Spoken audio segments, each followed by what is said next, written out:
Welcome everyone, and thank you for joining us today for this webinar from Risk to Recovery, Best Practices in Workplace Psychological Injury Management, which has been organised by SA Business Chamber in partnership with Return to Work SA. My name's Marty Webber, Mentally Healthy Workplace Consultant, and I'm joined by my colleague Huda Peters, Team Leader, Employer Education at Return to Work SA. For those that aren't familiar with Return to Work SA, we provide work injury insurance and regulate the South Australian Return to Work scheme. We provide insurance that protects South Australian businesses and their workers in the event of a work injury. Today we're here to talk about best practice psychological injury management. Firstly, we'd like to recognise that Aboriginal and Torres Strait Islander people are the first people of Australia, and we pay our respects to elders past, present and emerging, and extend our respect to all Aboriginal and Torres Strait Islander people today. We'd also like to acknowledge that we are meeting on the traditional lands of the Kaurna people. Before we get into our webinar, we just want to talk a little bit about our employer supports and services within the Employer Education team and the Mentally Healthy Workplace Service. We have a range of services including Return to Work Coordinator supports. We have a skill building workshop program where we run a lot of free workshops around mentally healthy workplaces, recovery, return to work. If you'd like to register to get notifications of our events, you can see the QR code on the screen. We have pre-recorded webinars, interactive e-learning modules and website tools and resources. We also have a helpline and an email address, and certainly if you've got any queries following this webinar, please reach out and we would be great to be able to connect with you. So the first thing is, I guess, why are psychological injuries a key focus at Return to Work SA and for workplaces? Firstly, workplaces are a reflection of Australian society with a high prevalence of mental health conditions within our community. 1 in 5 Australians aged 16 to 85 years experience a mental illness in any year, and overall the workplace plays a significant role in supporting those with mental health conditions in the recovery process. Also, nationally and also in South Australia, we've seen an increase in psychological injury claims lodged.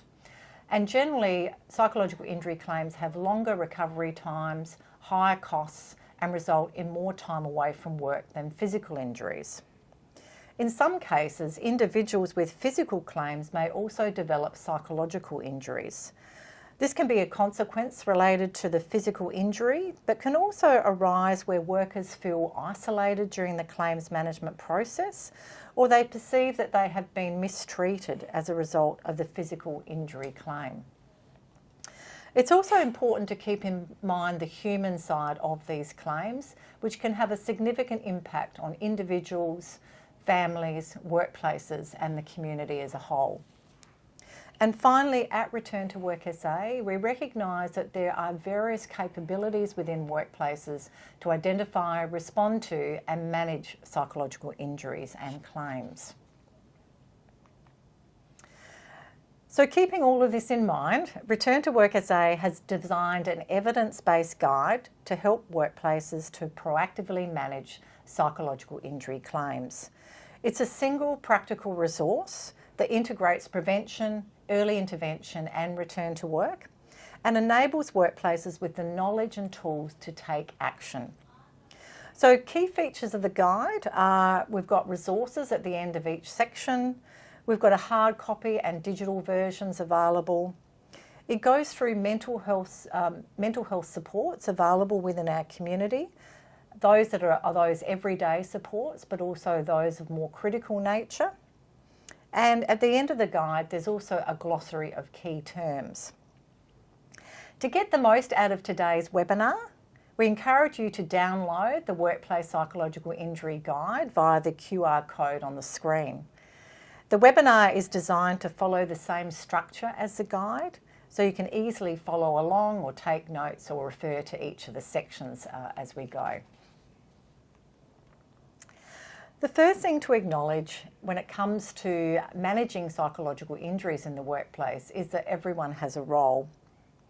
We'll be referring to some of these roles during the session today, and in the guide we actually have quite a detailed section around roles within the workplace and outside the workplace. Key players in the workplace include the Return to Work Coordinator, managers and leaders, the WHS and HR officers.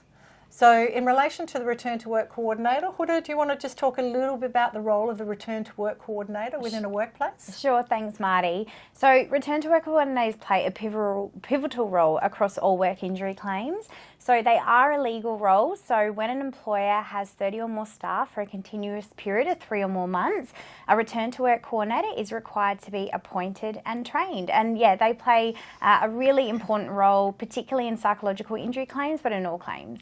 Thanks, Marty. Thanks. If there is a work injury, obviously there's key people outside of the workplace that play a pivotal role as well. And that is the mobile claims manager, the GP, and other clinical support such as a psychologist or counsellor, and in some case a psychiatrist.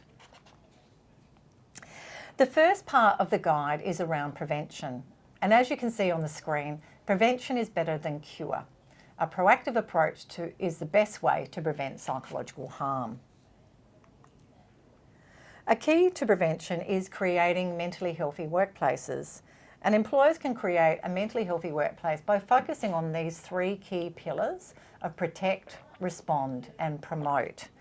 So protect is about identifying and managing hazards and risks that have the potential to cause psychological harm. Respond is around reducing mental health related stigma and supporting people who may be experiencing poor mental health. And promote is about creating a positive work environment that enhances employees' mental health. In relation to making this successful within a workplace, leadership is the key. Leadership sets the tone, the culture, the strategic direction and budget. And so actually having a priority and focus on mental health in the workplace is really important. We're now going to go through each of these pillars in a little bit more detail and suggest some actionable steps that workplaces can take when it comes to prevention and preventing psychological harm. Under the protect pillar, and this is really looking at your WHS obligations, employers have legal obligations to take reasonably practicable steps to identify and manage psychosocial hazards and risks. And psychosocial hazards are anything in the workplace that has the potential to cause psychological harm. Now, legislation has recently strengthened in this area, and WHS regulations commenced in December 2023, which provide the requirements to workplaces around managing psychosocial hazards and risks. So the regulations, together with Safe Work Australia's Model Code of Practice, really provide the guidance to enable workplaces to effectively manage psychosocial hazards and risks with the ultimate goal of preventing injuries. If you're thinking about, well, what are some of these psychosocial hazards and risks that we may experience within the workplace? On the screen there is some common ones that you'll find within workplaces. They usually don't exist in isolation, so you might see a combination of these hazards within workplaces. Some of them relate to the design and management of work, things like high or low job demands, low job control, poor support or lack of role clarity. Some relate to the physical work environment or poor physical work environment. Maybe you're working in a high, noisy environment or a very heated environment. And some relate to the harmful behaviours such as violence and aggression, bullying, sexual harassment and conflict. The same risk management approach applies to managing psychosocial hazards and risks as you would physical hazards and risks within the workplace. And this involves hazard identification, looking for those things in the workplace that have the potential to cause psychological harm, assessing the risks, so assessing the likelihood and the consequences of an injury or illness that may result from exposure to the hazards, controlling the risks, so identifying the most effective and reasonably practicable control measure. And then step 4 is reviewing the control measures to ensure everything is working as planned. Now, the primary responsibility for managing health and safety risks in the workplace rests with the employer, or under the WHS legislation called the person conducting a business or undertaking. However, as you can see, the whole way around the risk management process, there's a consultation. So there's a requirement on employers to consult with workers and elected health and safety representatives throughout this risk management. So there is a QR code on the screen that takes you to Safe Work Australia's Model Code of Practice, Managing Psychosocial Hazards at Work, if you need any more information about this approach. Under the pillar of respond, strategies for a preventative approach include a workplace that reduces mental health related stigma. Now, mental health related stigma consists of negative stereotypes, prejudice and discrimination towards people experiencing mental health issues, including those living with a diagnosed mental health condition. Fear around stigma around mental health issues can prevent or delay workers from reporting or seeking support that they need. So breaking down that stigma within the workplace is really important. Information sharing, education, and talking openly about mental health as you would physical health is a key to the reduction of mental health stigma within the workplace. Another action that can be taken under the respond pillar is promoting mental health supports in the workplace, which demonstrates a culture of care and encourages early help seeking. Workplace supports that can be implemented include an employee assistance program, and this provides an employer-funded program that provides free and confidential counselling service to workers for both work-related and non-work-related issues. And sometimes that can be extended to family members. Workplace are also training mental health first aiders within the workplace.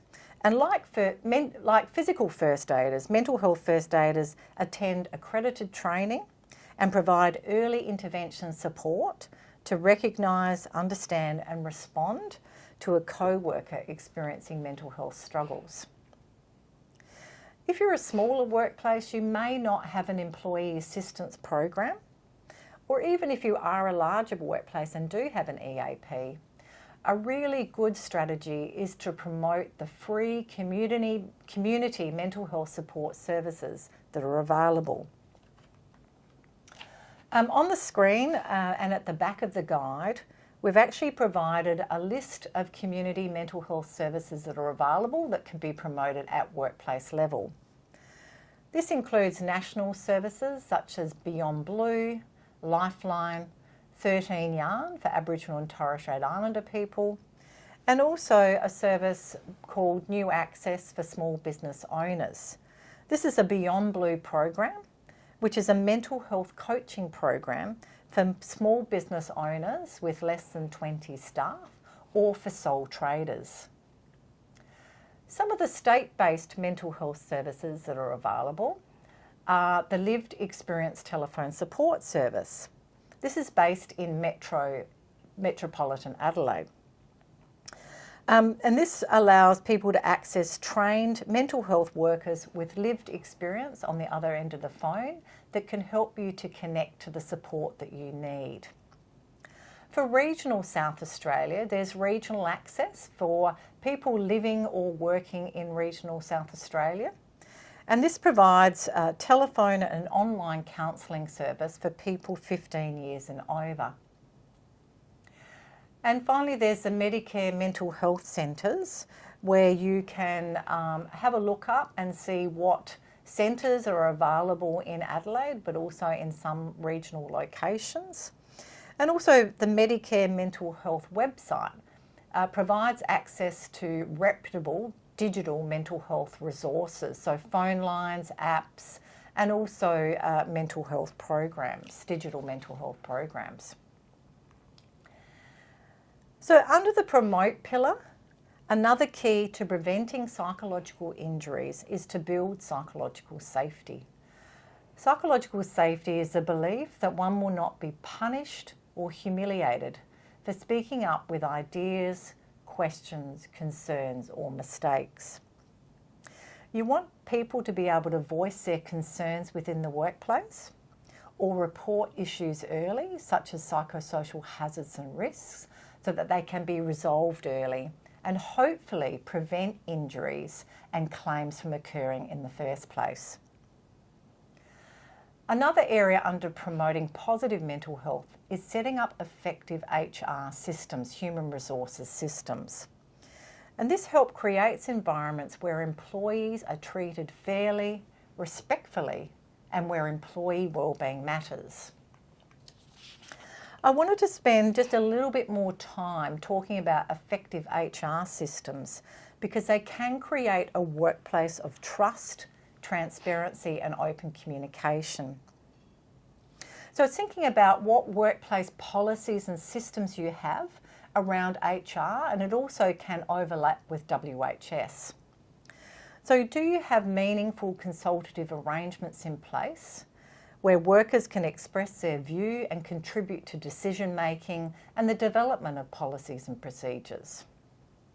Looking at flexible workplace arrangements so it can help with that work-life balance for employees. And having policies for workplace behaviour around what is acceptable or unacceptable behaviour to prevent bullying, harassment and sexual harassment within the workplace.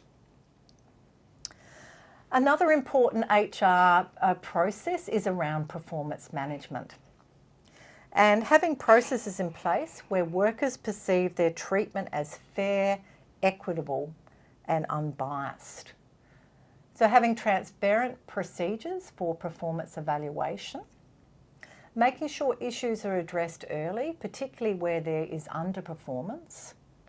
Having good record keeping plays a crucial role in supporting evidence around fair decision making and reasonable management action. And I know, Huda, you'll be talking about this a little bit more as we go through the webinar. And managers and leaders conducting effective performance conversations. So thinking about what training do we provide leaders so that they can have really good performance conversations with their staff. Overall, performance management systems, when thoughtfully designed and rolled out, can build positive mental health by providing clear expectations, regular feedback and support, and also provides opportunities for growth and development within the workplace. And you can also include wellbeing conversations in your performance management systems. The final area I wanted to speak to around HR systems is grievance and dispute resolution. So where workers feel wronged or experience unfair treatment, there needs to be a formal process in place that provides them with a structured way to be able to voice their concerns. So having fair, consistent and transparent dispute resolution procedures, making sure that those procedures are where disputes and issues can be addressed quickly and effectively, but there's also an established path for escalation if needed. In the guide, we've got a whole section of resources for you around prevention. So just a few of these I'll mention on the webinar today is around Return to Work SA. We've got tools for creating a mentally healthy workplace. We've got more information around implementing and evaluating an employee assistance program. Also a pre-recorded webinar, which is only about 8 minutes to watch. Safe Work SA is the WHS regulator in South Australia. They have lots of guidance around psychosocial hazards and risks, consultative processes and also grievance and complaints resolution. And Fair Work Ombudsman have lots of information around managing performance and warnings, guidelines, templates, and also online courses for leaders. In the guide, we also reference some free online courses for leaders. A couple of these are Managing Psychosocial Hazards and Risks in the Workplace. And this module was developed jointly by Return to Work SA and Safe Work SA. And we've also got a module on mentally healthy workplaces. These modules only take about 1 to 2 hours to complete, and you'll get a certificate of completion at the end. This is a great way to upskill your leaders, but also other champions within the business, such as your HSRs, around creating mentally healthy workplaces and preventing psychological harm. So I'm now going to hand over to Huda, and she will take us through the next part of the webinar. Thank you. Thanks so much, Marty. As an organisation, we're always striving to prevent injury and illness, and Marty has certainly provided plenty of resources to enable workplaces to take action in this area. However, the reality is, despite our best efforts, injuries do occur within workplaces. The second half of the webinar will focus on the processes for intervening and supporting workers who identify work as a contributing factor for their psychological injury. While the session will primarily focus on work-related psychological injuries, many of the approaches and strategies discussed are equally valuable when supporting workers facing psychological illness from non-work-related causes. When a psychological injury occurs, every action taken by the workplace sets a trajectory for the recovery and return to work outcome. Psychological injuries within the work injury scheme are often complex, particularly when they arise from industrial issues such as organisational injustice, bullying and harassment, or excessive workload. These types of claims are amongst the most challenging to assess and manage. When a worker indicates that they believe their psychological injury is related to work, it's crucial to address their concerns promptly and supportively. These next 4 steps ensure workers have adequate support and guidance and provide the best chance of preserving the relationship between the worker and the employer, which enables better outcomes. Our first priority should always be the safety and well-being of the individual. If the worker hasn't already, encouraging them to connect with a GP is really important. Whilst employee assistance programs and community services, as Marty mentioned, continue to be valuable, depending on the severity of the worker's condition, these services alone may not be sufficient. If the worker is looking to proceed with a work injury claim, they will need a work capacity certificate, which can only be completed by a GP or doctor. As an employer, you can certainly make recommendations and support your workers to review with a particular GP or clinic, but the worker has the ultimate right to choose who they see for treatment of their injury or illness. The GP may then refer the worker to see a mental health professional for treatment and support. Return to Work SA enables workers to have access to a wide variety of mental health services, such as psychologists, mental health occupational therapists, accredited mental health social workers, and counsellors. This enables workers to really tailor their treatment to their individual needs and preferences. Support the worker to make a claim should they choose. The topic of work injury claims can be an uncomfortable conversation for some workers and employers, but it's a really important conversation to have. Employers should offer guidance without pressure. Empowering workers with information and options provides clarity and helps the worker to make an informed decision as to whether or not they wish to proceed with a claim. If the worker does decide that they want to make a claim, the employer does have a legal obligation to assist the worker to do this from within 5 business days from when the employer is notified of this worker's intention. Lodge the claim, don't judge the claim. It's really essential to remember that the role of the employer is to facilitate the claims process, not to assess the claim's legitimacy. When we judge a claim, whether that's through scepticism, dismissive language, or delay, it can severely impact the relationship between the worker and the organisation, and it can actually exacerbate the worker's psychological distress. Instead, we should approach every claim with neutrality and compassion. Let the insurer determine eligibility, whilst you as the employer focus on ensuring the worker feels heard, respected and supported. We'll discuss later what employers can do and how they can raise their concerns if they are worried about the legitimacy of claims or the circumstances surrounding the psychological injury. And throughout it all, maintain that supportive role and encourage leadership engagement. Throughout the process, it's vital to maintain a supportive and impactful stance.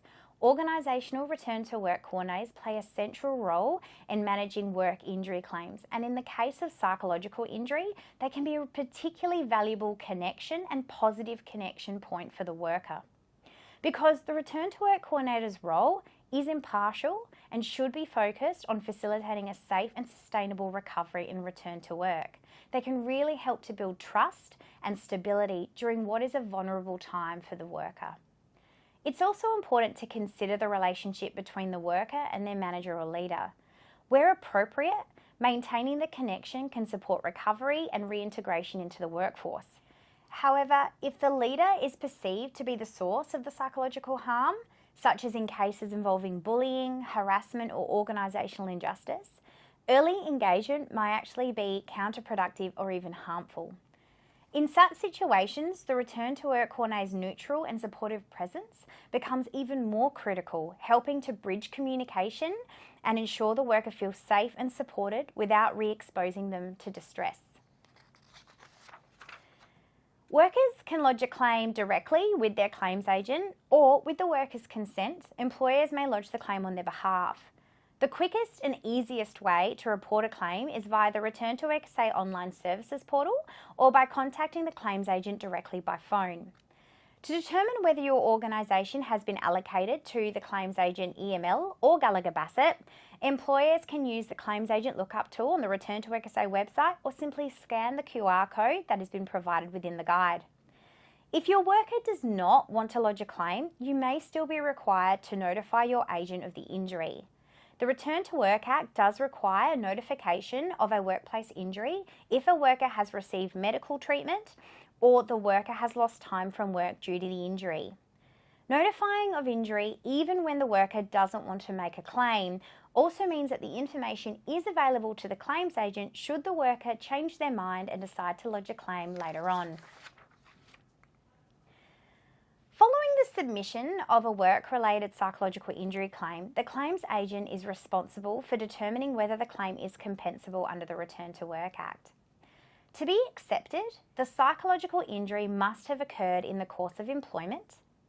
Work must be the significant contributing cause, and the injury must not fall under one of the 4 exclusion provisions outlined in the Act. These inclusions relate to the reasonableness of an employer's actions, decision, or conduct that may have contributed to the injury. Psychological injury claims, as we've said before, can be pretty complex and are rarely straightforward. As a result, the determination process can take longer and require more comprehensive evidence than other types of claims. This might include information gathered from the worker, the worker's treating team, and the employer. And in many cases, the worker might also be asked to attend an independent medical examination. This is where accurate and detailed records of performance management activities and disciplinary actions are critical in this process. They help ensure that the claims agent has all relevant information to make a fair and sound decision. If employers have concerns about the claim or the circumstances surrounding the work injury, these should be raised early and respectfully with the claims agent during their review. Throughout the determination period, the worker will continue to receive support from the claims agent, including guidance from a dedicated mobile claims manager. The mobile claims manager's role is to assist both the worker and the employer with a continued focus on recovery, well-being, and facilitating a safe and sustainable return to work. Which leads us really well into the topic of early intervention, the importance of which cannot be overstated. It is well evidenced that early intervention following notification of a workplace injury typically results in better outcomes for both the worker and the employer. Whilst prompt intervention following injury is important, the quality of that intervention and how it is delivered is critical. Supportive and effective communication and connection between the worker and the workplace is an essential ingredient to enable early intervention to happen successfully. This slide outlines some key strategies for maintaining supportive and effective communication with a worker recovering from psychological injury. These approaches are not only about staying connected, they're about fostering trust, reducing isolation, and supporting workers' recovery. However, it's essential to apply these strategies in alignment with any medical guidance or restrictions that might be in place for the worker. Building rapport and trust is foundational. Trust is built through consistent, respectful, and empathetic communication, and it really does help to make the worker feel safe and supported by the workplace. Showing empathy acknowledges the worker's experience without judgment. Simple gestures like listening actively and validating a worker's feelings can go a really long way. Being open and transparent by keeping communication honest and clear. Workers appreciate knowing what's happening, especially when it relates to their role or team, but try to avoid overwhelming the worker with too much information. It is a hard balance. Provide updates about what's happening at work. So staying connected to the workplace helps reduce feelings of isolation and keeps the worker engaged, but be mindful about how much and what you share. Encourage team contact where appropriate. So facilitate informal check-ins or messages from colleagues. This helps maintain a sense of belonging for the worker. Support engagement in social and work events. If the worker is comfortable, inviting them to attend team lunches, celebrations or meetings can be a really great way to help reintegrate them back into the workplace, particularly if they've been absent. You can hold meetings at local cafes. This is one of my favourite things actually to do in the past. It's a really relaxed, neutral setting, and it can really ease the anxiety and make conversations feel less informal or intimidating, particularly if the workplace was the cause for the psychological injury, and it can actually act as a trigger. And seek input about communication preferences. Ask the worker how they'd like to stay in touch, whether by phone, email, or face-to-face. Respecting their preferences shows consideration and really does help to build that trust and that stronger relationship with the worker. Another essential part of early intervention is ensuring that workers have timely access to support services. Return to Work SA offers a range of free early intervention services that workers can access from the moment their claim is lodged, even while the claim is still under review. Importantly, all of these services are voluntary and designed to support recovery and well-being. The Low Intensity Mental Health Service provides up to 8 mental health coaching sessions for workers and their immediate family members aged 16 and over. It's designed for those workers experiencing low to moderate levels of stress, anxiety or depression due to their circumstances. Reconnect supports workers facing non-work related challenges such as financial, personal or social difficulties that might actually be impacting their ability to focus on their recovery and return to work. The service connects workers with community and social supports to help stabilise their situation and get things back on track. Facilitated conversation service is particularly valuable in addressing barriers to return to work, including interpersonal conflict. It should be considered as early as possible, especially in psychological injury claims. This service does require the voluntary involvement of not just the worker, but key people at the employer as well, with the ultimate goal to reach a mutual agreement between the worker and employer on how to move forward with recovery and return to work.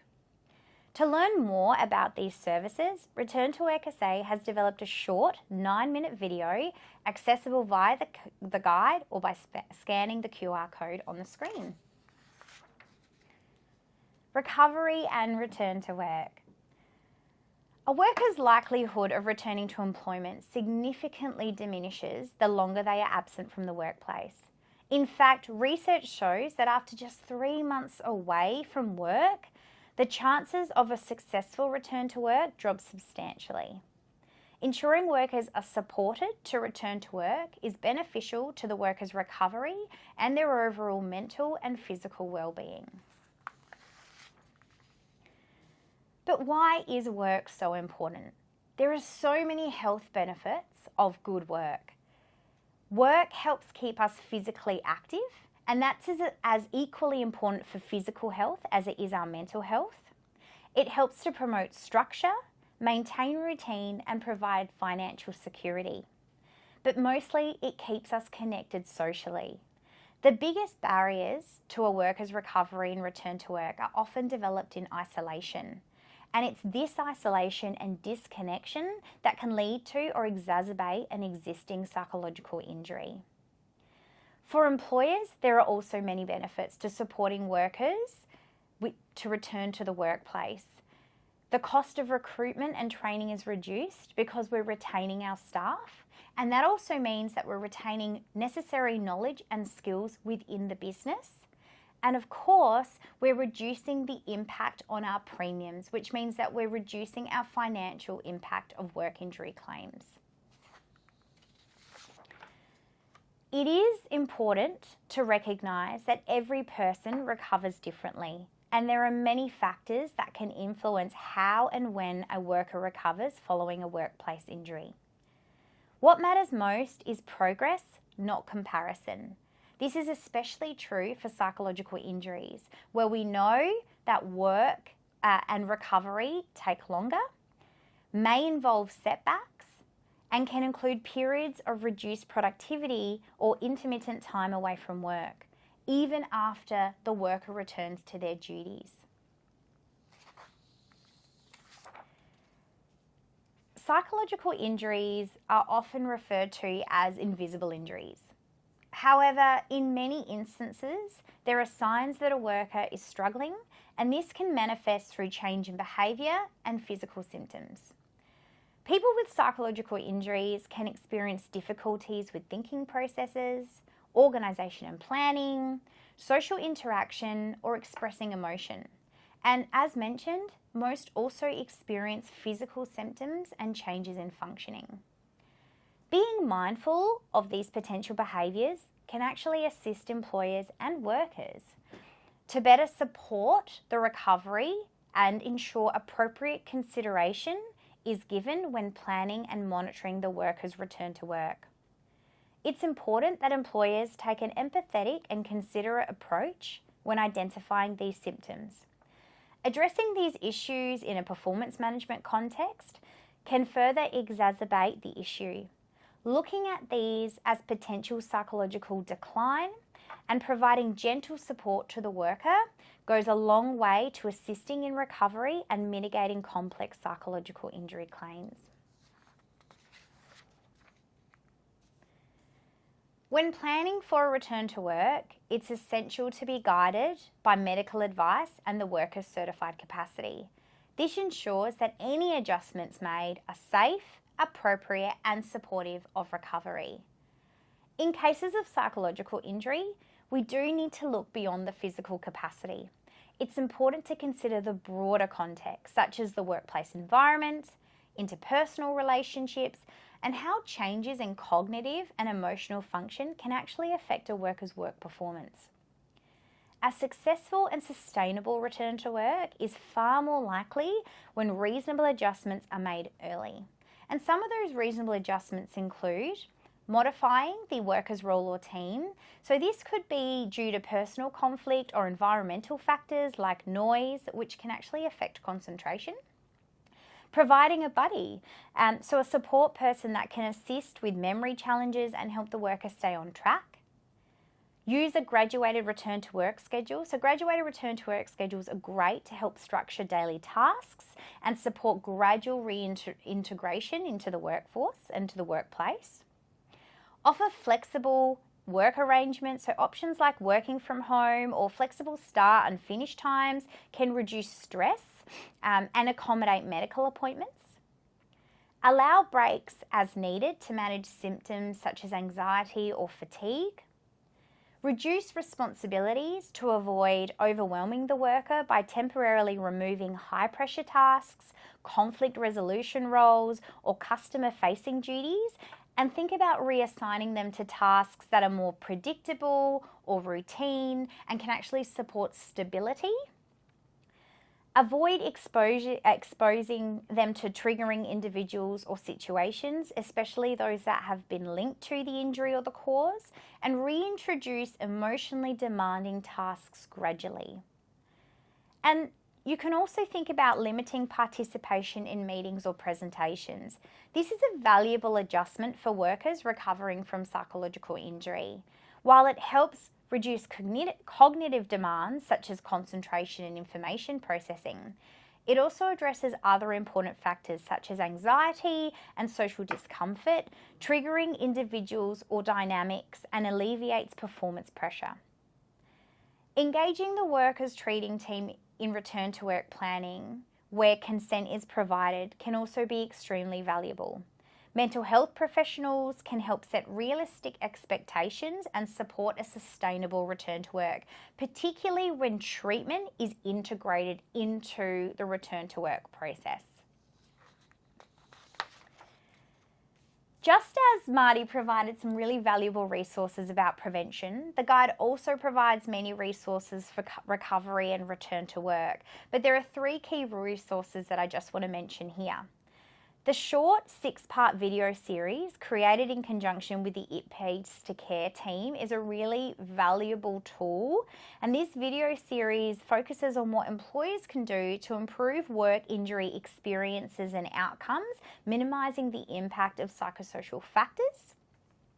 The Safe Work Australia resource provides evidence-based insights and practical strategies to improve return to work outcomes for workers with psychological injuries, highlighting the critical role of employer support, early contact and tailored assistance. And lastly, the Australian Practical Guide for Managers, a great tool for leaders regarding how to approach and support workers with mental illness. Very comprehensively details reasonable adjustments to support return to work for a worker with a psychological injury, many of which we've just shared on the previous slide.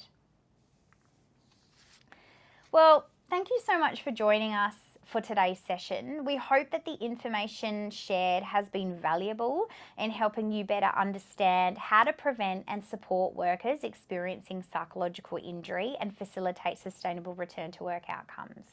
But before we wrap up, we'd really appreciate your feedback. So we ask that you please take a moment to complete the short survey by scanning the QR code on the screen. We'll give you a few moments to do that.